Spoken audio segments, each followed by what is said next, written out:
Behind Carmelo Anthony, USA Olympic men's basketball team survives Australia. Rio de Janeiro.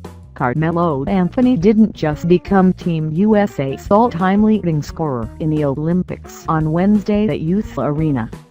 He saved the Americans from the kind of upset that would have tainted their gem of a program if they hadn't downed Australia 98-88, overcoming this feisty team that got everyone's attention in the first round with a blowout win over a favored France squad.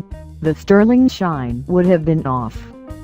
Instead, Anthony, the only four-time Olympian the men's program has ever known and the only member of this team who was there the last time the Americans lost in Olympic play 12 years ago, added to his international legacy. "I can't tell you, I wasn't thinking about the loss to Argentina in 2004, man," Anthony said. "I was out there playing tonight. That experience, it is what it is. We accepted it. We know that feeling, and we don't want to experience that feeling anymore.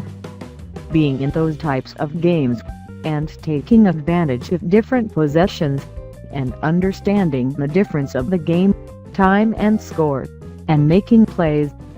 Did he ever?" This night that looked for a while to be nothing more than a novelty.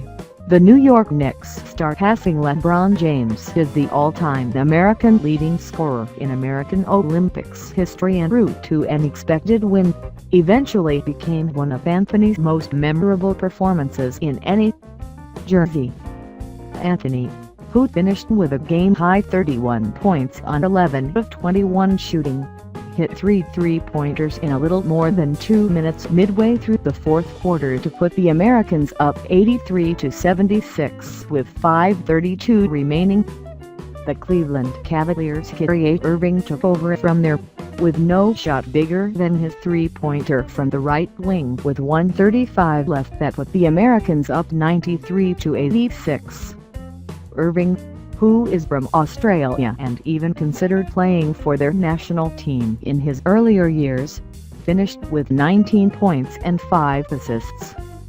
The Americans have won 71 consecutive games, 48 in FIBA and FIBA Americas competition. But that streak was in serious jeopardy for most of the night.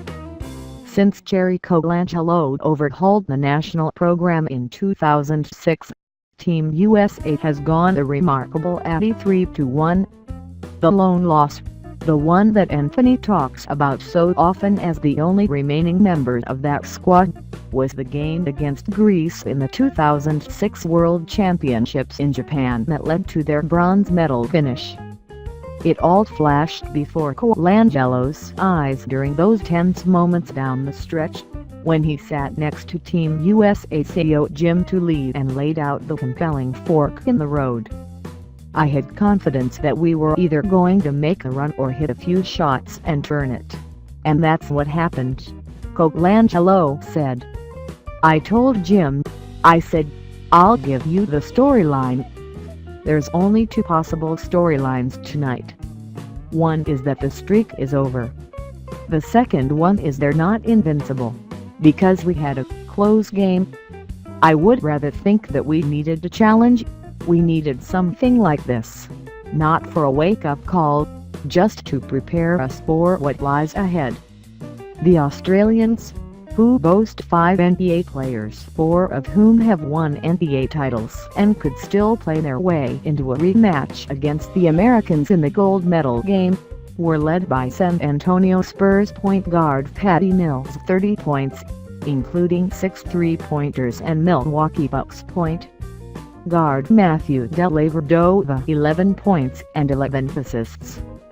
"That's the first real international game that we've had," Team USA coach Mike Suzuki said. "The first 2 games we played, we were significantly better than those teams China and Venezuela. This is the real world now, and that was good for us."